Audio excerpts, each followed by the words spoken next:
Hello everyone. Today we'll be taking a few questions from the topic data sufficiency. Today we'll be taking a few tough questions. These questions are very good for your understanding. The video is brought to you by Team Anuj Jindal. You can also join our free 20 days RBI Grade B video course, the link for which is given below in the description. Now, the question here says P, Q, R, S, T, and U are six teachers. So there are six teachers, namely P, Q, R, S, T, and U. And they teach different subjects, each M, P, S, B, G, H, but not in the same order. So these six teachers teach six different subjects, and that are M, P, S, B, G, H, and they haven't told us which teacher teaches which subject. They have just given the name of the teachers and name of the subject. So any teacher can teach any subject, and each teacher teaches one subject. There are only four female teachers. So out of these six, four are female teachers.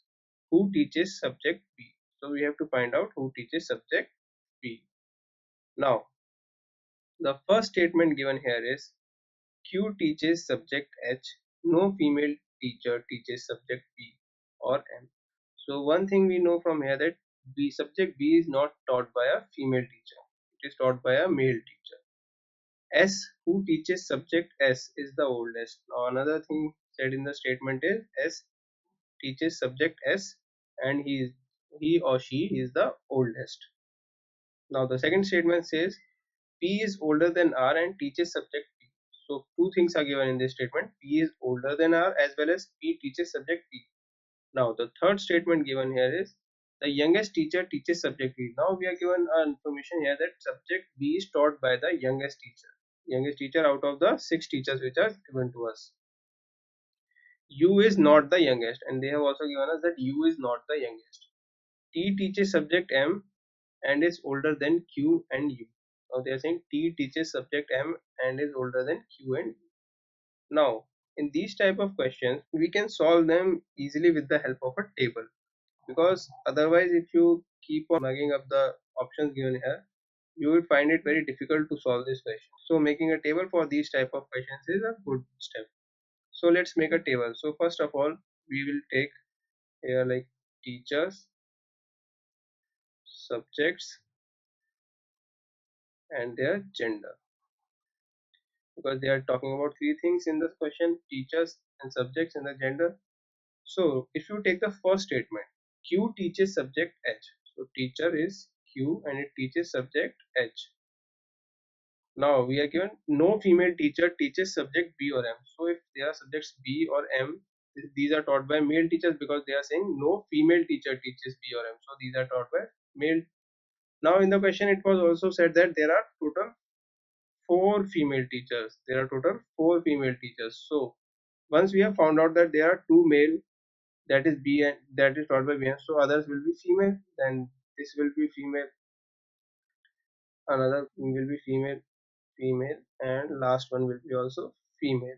So now there are total six teachers, four female and two male, we know. Now next thing in statement 1 says S teaches subject S and he is the oldest, he or she.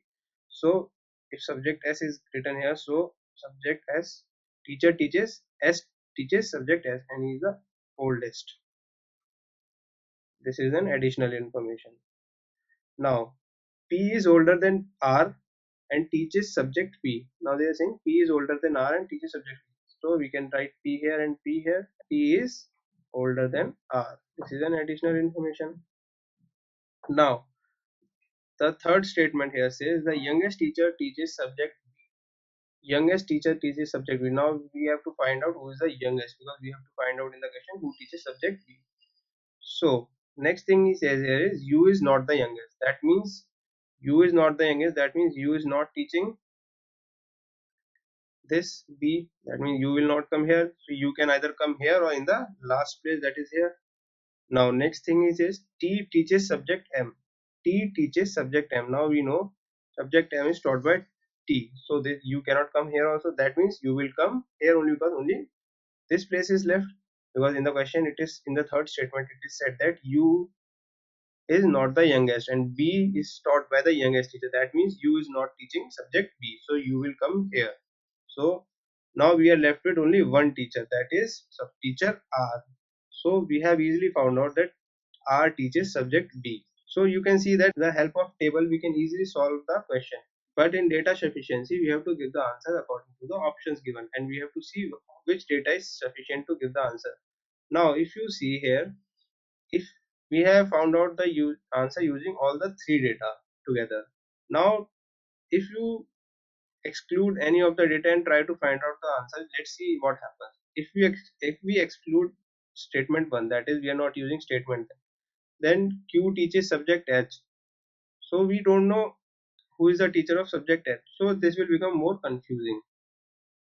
And similarly, if you remove statement 2, then you don't know who is the teacher of P. So this question can be solved only by using all the three statements together. So option D, that is all 1, 2 and 3 are required, is the correct answer. So option D is the correct option. So we'll mark option D as the answer.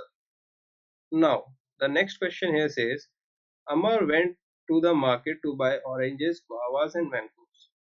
Each orange, guava and mango cost rupees 3, rupees 2 and rupees 4 respectively.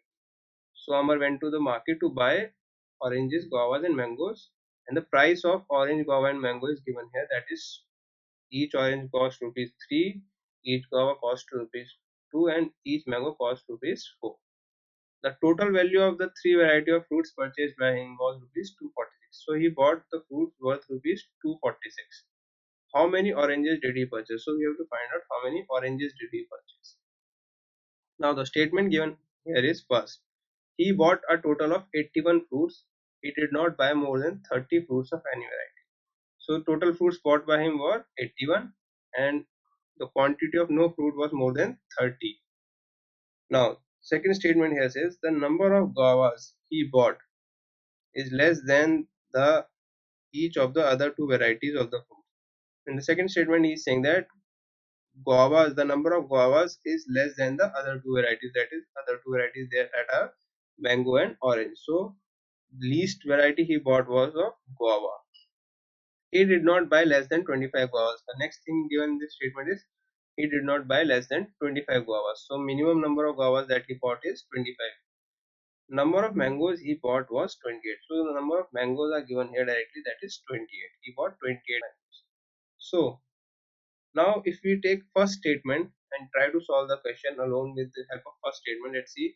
Total fruits is given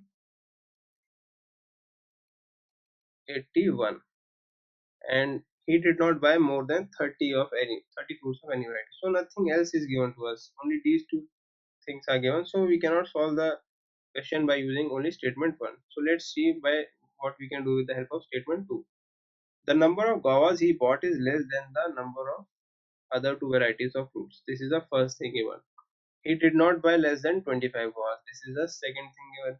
And the number of mangoes he bought was of 28. So mangoes is given to us, that is 28. And we know total fruits. If we use the first statement also, you know the total fruits are 81. So remaining will be 81 minus 28, which comes out to be 53. Now we know the total number of guavas and oranges are 53. That is the sum of guavas and oranges. Now in the statement second it is said that he did not buy less than 25 guavas. So if you assume that guavas he bought are 25, then oranges will be 28 because total number of fruits are 53. 25 plus 28 equals to 53. And the second condition can be guavas can be 26 and oranges can be 27. Again these two are equal to 53. And the third condition can be guavas are 27 and oranges are 26. But this is not possible. Why? Because in the second statement it is said that number of guavas he bought is less than each of the other two varieties of fruits. So here guavas are more than orange. So this is not possible. So only two conditions are possible. There is this first and this second. Now the fruits he purchased was of rupees 246 and we know 28 are mangoes from that. So if you calculate the amount of mangoes, that will come out to be, therefore each mango costs rupees 4, so total will be 28 into 4, which comes out to be 112. So remaining money will be equal to 246 minus 112, which is equals to 134 rupees. So now we have found out that there are two cases. Case 1 being guavas equals to 25 and oranges are 28, and case 2 is guavas are 26 and oranges are 27, and the remaining money is 134 rupees. So in the question it is given that guavas cost rupees 2 each and oranges cost rupees 3. So we can easily find out the cost of 25 guavas and 28 oranges. So guava costing rupees 2 each, the total cost of 25 guavas will be equals to 50 rupees, and similarly oranges costing 3 rupees each, so total cost of 28 oranges will be 84 rupees. So now if you find out the total in case 1, it will come out to be 50 plus 84, which is equal to 134. So you can see that in case 1 we are getting the total amount of guava and oranges is rupees 134, and which is equal to the money which is left with us. So case 1 is the correct option, that is guavas are 25 and oranges are 28. But to cross check the answer, we can find out the total amount which we get from the case 2. So here guavas are 26, so total amount of guavas will be 26 into 2, because each guava costs rupees 2. So it comes out to rupees 52, and similarly oranges are 27 and each orange costs rupees 3, so it comes out to be 81.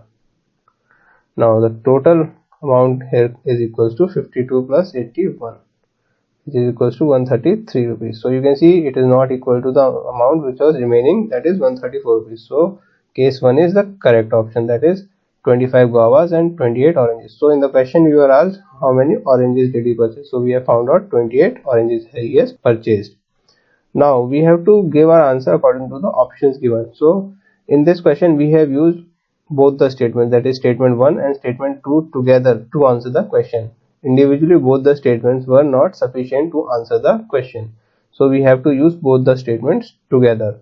So the option we will mark as answer will be option D, that is question can be answered by using 1 and 2 together. So option D is the correct answer.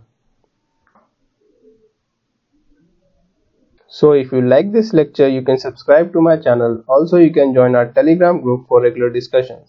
The link for these is given below in the description. Thank you.